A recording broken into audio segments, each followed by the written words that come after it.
I don't know, I think this is a look. I'm just messing up left and right here. Hey guys, it's me, Holly Madison. I am back with my everyday 60s makeup look. A while back I was looking up how to do 60s hair and makeup for some costume or some look or something. And I got to the point where there were things I liked so much about it. I started doing it regularly, toning it down a little so it looked more everyday. And I love doing that because, you know, we find what we love in our everyday makeup routines and what works best for us. But we don't want it to get stale either, because you don't want to be that lady at the end of the street who's like still wearing the same makeup from 20 years ago. It's fun to switch it up too and kind of have a couple different go-to day-to-day looks. So this is my 60s inspired look and how I changed up my everyday look. And now I do this one every once in a while. So if you want to learn how to get this look, please hit the subscribe button and give this video a thumbs up. I would appreciate it so much. And here we go with the look. Hey guys, it's me, your friendly neighborhood naked mole rat. The haters are loving this look, I'm sure, but I don't care. This is what I look like without makeup. So I already have my vitamin C serum, my sunscreen. I'm putting my primer on. This is just the Benefit POREfessional Pore Primer. What I use every time. I just put it in the problem areas where I have pores, so my makeup can go on smoothly. The first thing I'm going to put on my face is, the first actual makeup, is this Erborian CC Red Correct Cream. This is, does it come in different colors? No, it looks like this is the only shade it comes in. I also use the Erborian that's not Red Correct, and it comes in a couple different colors. And the crazy thing is it comes out on your hand just a plain white color. This one comes out green. But when you put it on your face, it just kind of like magically adjusts to your skin tone. I can't speak for darker, much darker skin tones, obviously, but it's weird. Maybe it only works on a small range of skin tones, I don't know. But how it does it, it's a mystery to me. Get your net. Now I'm going to set this with some Cinema Secrets loose powder and my Luxie 518 brush. Make sure it stays, it's not going anywhere, going anywhere. I sound like that TikTok weird voice again. Usually the next thing I do would be concealer wherever I need it, but because I'm gonna do a little bit heavier eyeshadow today, I'm gonna wait for the under eyes so I don't get any fallout, you know, getting in that concealer. But I am going to start with concealer on my eyelid, because when I'm doing a 60s look, I like to do a lighter color all the way around the eyes to make them pop. It really brings that style across more. So I just put a little in there, and I take a tiny beauty blender and blend it across the lid and under the brow. Now that you have your concealer on your eyelids, you have something for your eyeshadow to stick to. Now I'm gonna do my brows, and when you look at beauty icons of the 60s, all different kinds of brows were happening. You have Audrey Hepburn had like a bigger, chunkier brow, or like Twiggy would have like a super thin, super round brow. A lot of people had long bangs, so you didn't even see their brows. And there's also the style where people, I'm using the Bravo Conditioning Primer by Benefit, by the way, where people would brush their brows up so you'd get that feathery look. And my brows, sadly, are not that long, but I like to kind of try and do it that way. It's almost like one day I'm like hoping they'll grow in, and then I kind of fake it with my brow powder, as you will see coming up. But I love doing a brow primer either first or right after I do my brow color, just to set everything in place, especially with this look.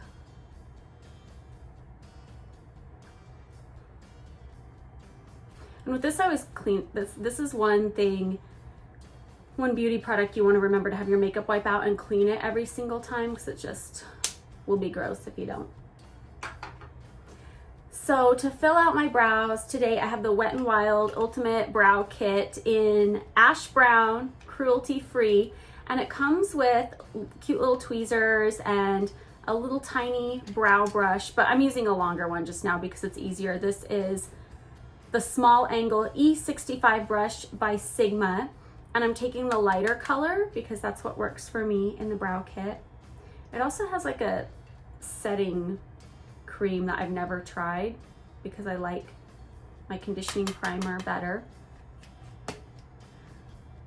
So I'm gonna take this, and what I'm gonna do is do like quick feathery strokes so it kind of looks like natural hairs. I'm gonna make my brows just bigger overall like I usually do because I have tiny brows. They're just like non-existent. I bring them in a little bit. There's that trick where you take your pencil on the side of your nose and your brow is like supposed to line up right there. I always kind of try and do that. I don't really love makeup rules like that.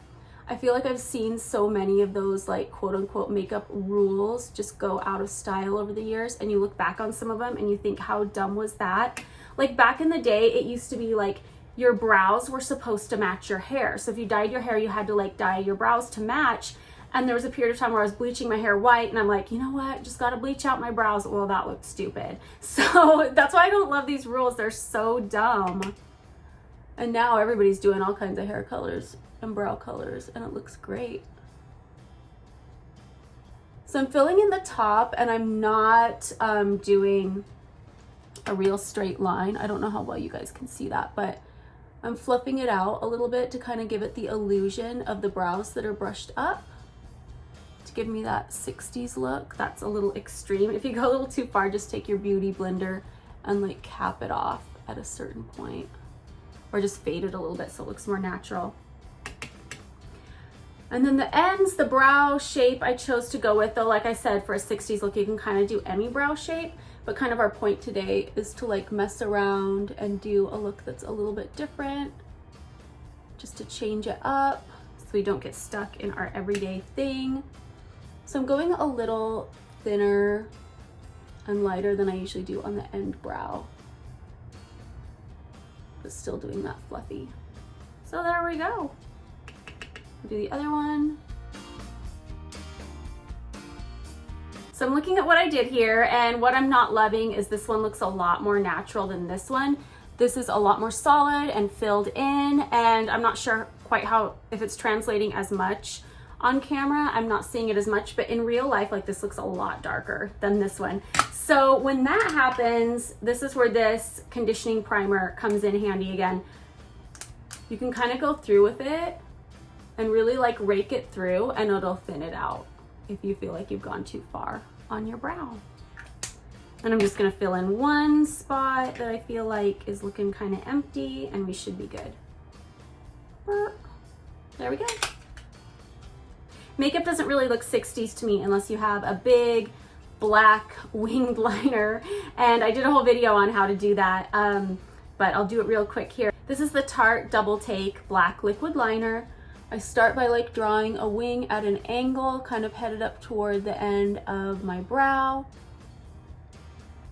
Split it off, do the top of it. Same on the other side. This side is always way trickier for me. Ugh. I have to go in and fix that one later. It's just like the whole shape of my eyelid is different. So then I just stamp the pen along the edge to give a really thin line, starting at the inner corner. Do the other one. Then after you've drawn the outline of your wing, just fill in the part. Ugh. I opened my liner up to the wrong side. I need to get it together. Have some coffee.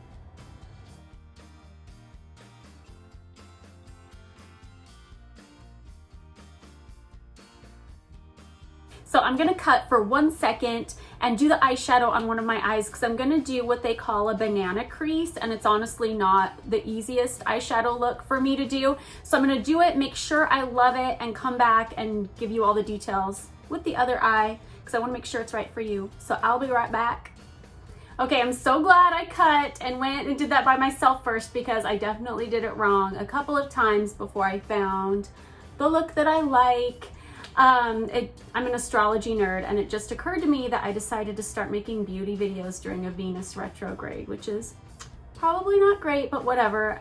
So the first color I use for my eyes is on the brow bone, and it comes from the Frankie Rose Pro Contour palette. There's a color called Sultry Glow, And you'll see, you'll look at it, it's shimmery and it looks like it's kind of nude or peachy color, but it goes on white when you put it on your brow bone.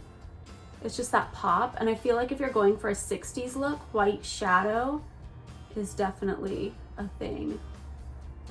And for my lid, I want to go even brighter. So I'm using this palette, and it's Maybelline. It's just a drugstore palette, super cheap, super easy to get. You can see it right here. It's like whites and grays. And there's, I don't know if it's missing the sticker on the back, but there's like no name as to what the color is or anything. On here you can see stamped, I don't know if you can see because it's too small, but stamped into the product, it'll say like this one is called base and this one's called liner, but there's no label saying like what color the palette is. I'll have to go to the drugstore and look. So I put this white color down on my eyelid. And I don't think I mentioned the brush I'm using. This is a brush from Sephora, and it's called the Precision Smudge Brush.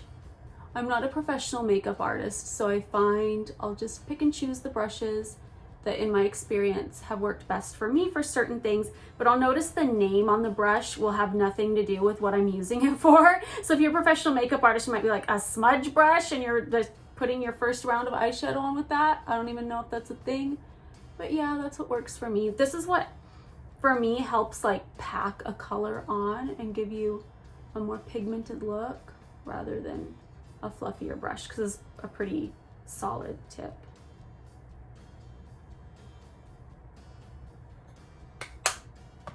And you'll find with some of these white powders, you might want to go back and touch up your eyeliner after, because it might get a little musty. And you might ask, well, why don't you do your eyeliner after the eyeshadow? But that's even harder for me because you get the fallout from the powders and no, you don't have that clean surface anymore. I just like to do it straight on top of a little bit of concealer, if anything. So now that you have the white base down, look and make sure they kind of match. The next brush I use is Sigma Small Angle E65 brush, and I use it with, I'm back to that nameless Maybelline gray palette, and I'm back to the darker color that's labeled liner. And I draw deep inside the crease right under my brow bone and try and round it out a little bit.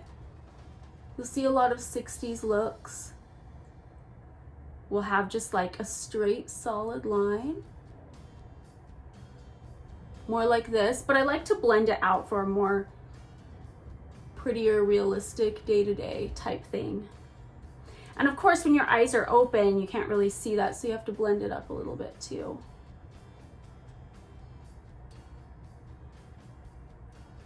I'm gonna speed this up a little bit so you guys don't get bored to death just seeing me put on this crease makeup and blending it. So.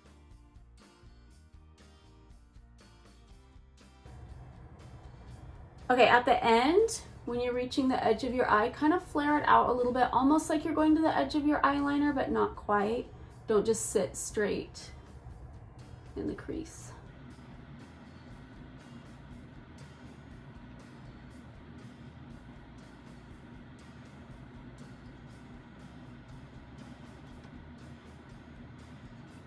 And then sometimes, like it always is with pairs, you'll look at the last eye you did and realize you like it a little bit better than this eye. So you might want to go back and revisit. I'm making the color on this side a little bit more solid and less blendy than it was. Okay, now that you've got your eyeshadow down to your liking, the next thing is lashes. I wish I had my lash extensions right now, but I don't. So I'm gonna go to my false lashes. I use Ardell Demi Wispies. I did a tutorial on how to do these as well. Sometimes before I put my lashes on, you'll notice that your lashes will have some fallout from powder or eyeshadow. And in that case, I take a spoolie and I dip it into like a cap full of water, shake off the excess, and just comb it through my lashes just to get all that junk out. And you can go ahead with your lash.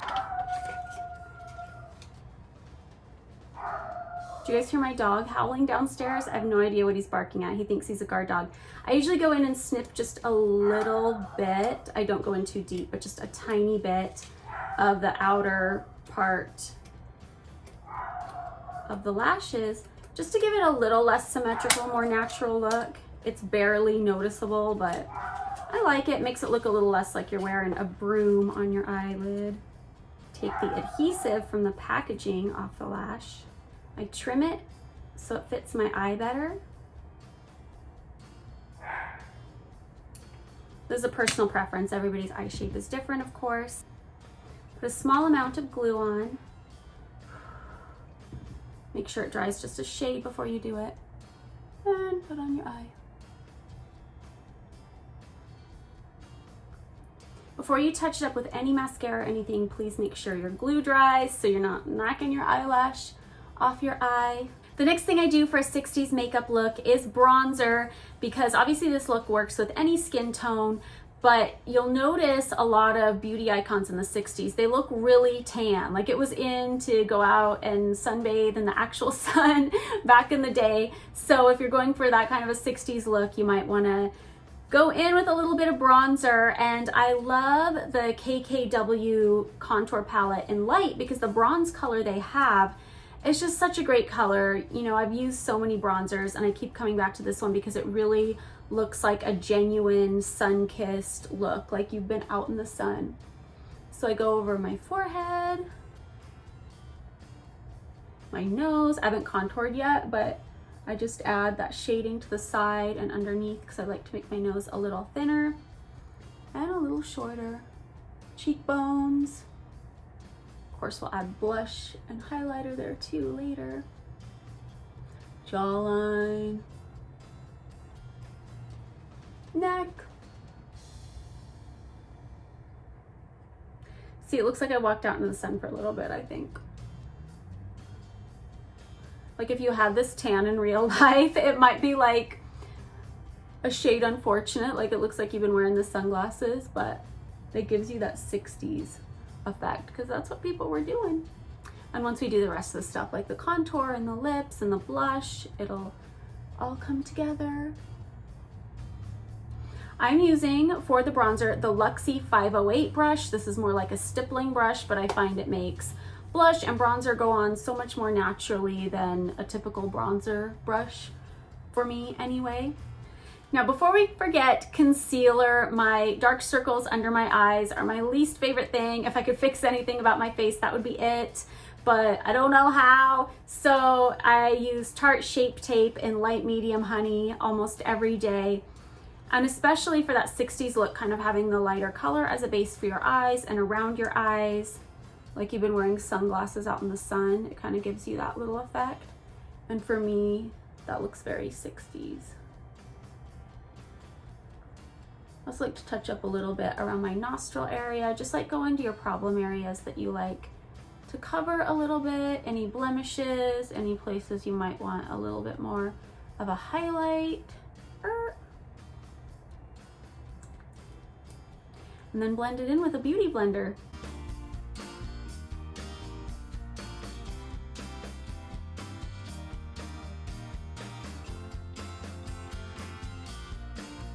And then after I do my concealer, I go back to my Frankie Rose Pro Contour palette.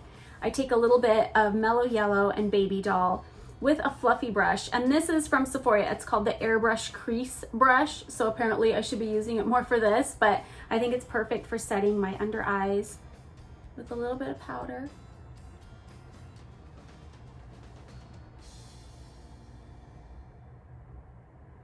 And if you have oily skin or you feel like there's areas where makeup starts to slide a little bit, you might want to go over those as well. So I'm going to take a little break right now to do my hair, just a subtle 60s look. For me, that means parting it in the middle instead of on to the side and kind of poofing up the back a little bit to give me that bouffant type of look. So I'm gonna put this in fast motion since this isn't a hair tutorial, but it's always nice when you're going for a different look, kind of to try and play around, make the hair match that a little bit. And who knows, you might end up loving it.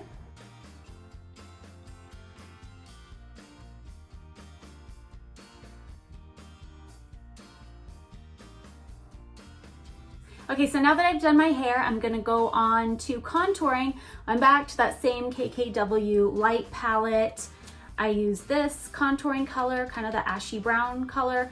And what I use to contour my nose is actually a concealer brush. It's the Luxie 211 concealer brush.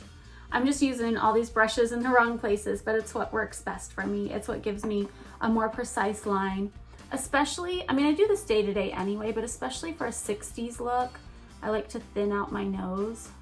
For those of you who are wondering when I was doing my hair, I'll list the products I used below. I just back combed it a little bit to give it that poof. I sprayed it with dry shampoo to make it a little fuller and kind of like cheat the back combing process a little bit. Because I color my hair and it's really delicate, so I almost like hate the idea of back combing it. Like I picture it all breaking off, but so far that hasn't happened. And then when I do contour, I like to blend it a little bit with my favorite MAC brush. And it's such a favorite that the number has wore off, but I will list it below. I'll do my research and list it below. I blend. It's this one they make that's like part clear, part black. I'll list it below. And then with my Luxie 504 brush, I go over my jawline a little bit with the contour, just to give it some definition. And then I think before I do lips, the one thing I'm missing is, or two things I'm missing are blush and highlighter. For blush for my 60s inspired look, I like to use MAC Dame. It's like a very baby doll pink, almost with a little shade of violet in it, compared to some other stuff I use anyway. I usually go for like crazy hot pink blush and just pop that on there. And I'm using the Luxie 522 brush. And I'll go over it with my bigger Luxie stippling brush right after, which probably still has bronzer on it from when I just used it a few minutes ago, but that's fine because it'll blend all this together that I'm doing. So you take that brush, just go crazy with it.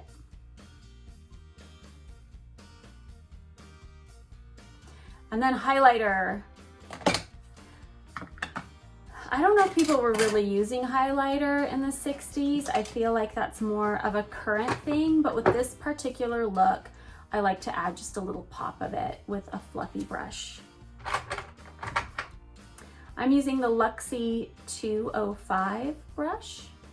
And I'm back at that KKW palette, kind of all you need for this look, but it's just such a great palette. Like these three I use are staples. You can see these are super wore down. The bronzer, contour, and then the highlight up here. It's the more pink color highlight. They're labeled back here, highlight 1, highlight 2, but I don't know which is which. Do you ever do that? You look on the back and if it's not completely obvious, like the name isn't completely obvious what the color should be, you're like, wait, is it mirror image or is it, which way is it? Anyway, it's the pinkier looking one. I just dab a little of it on my upper cheekbone right under my eyes.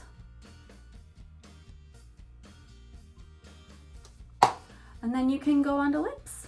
You know what I forgot? I was liking this look so much, I completely forgot the whole under eye section besides concealer.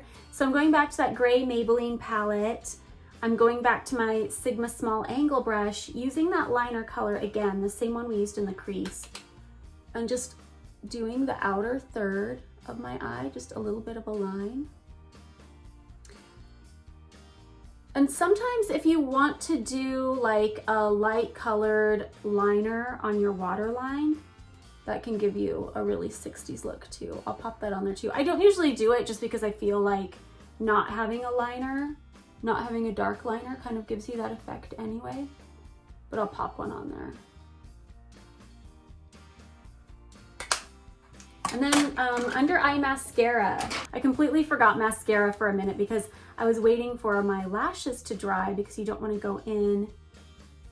And I just do the inner corners with mascara because I cut the inner corners of my false lashes off because they don't fit very well with my eye shape. So I just want to even it out.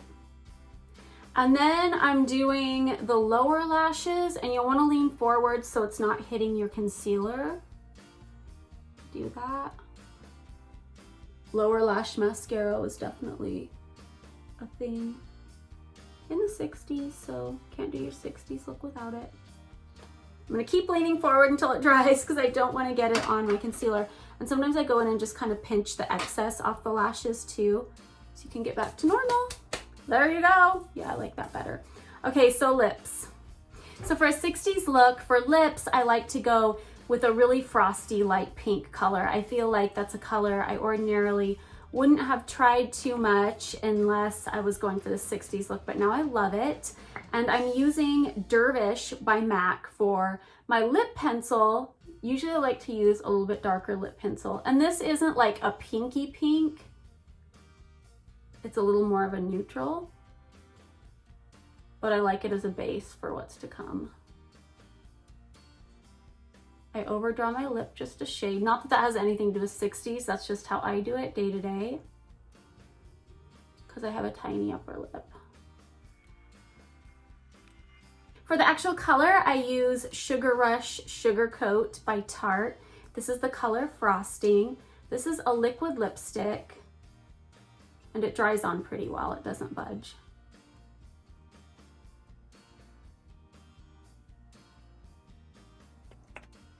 And for gloss, I finish off with Sugar Rush Couple Goals. This is called Chips and Guac, and I go for the sparkly frosty pink. So there you have it. This is my everyday 60s look. I love wearing this on a regular basis. It's just like a subtle change up from what I usually do. And let me know if you guys try it, if you guys love it too. If you guys have other makeup hacks from other eras that you love, please let me know down below. And also hit the subscribe button, hit the like button. I would appreciate it so much. And let me know what type of video you want to see next. Bye guys.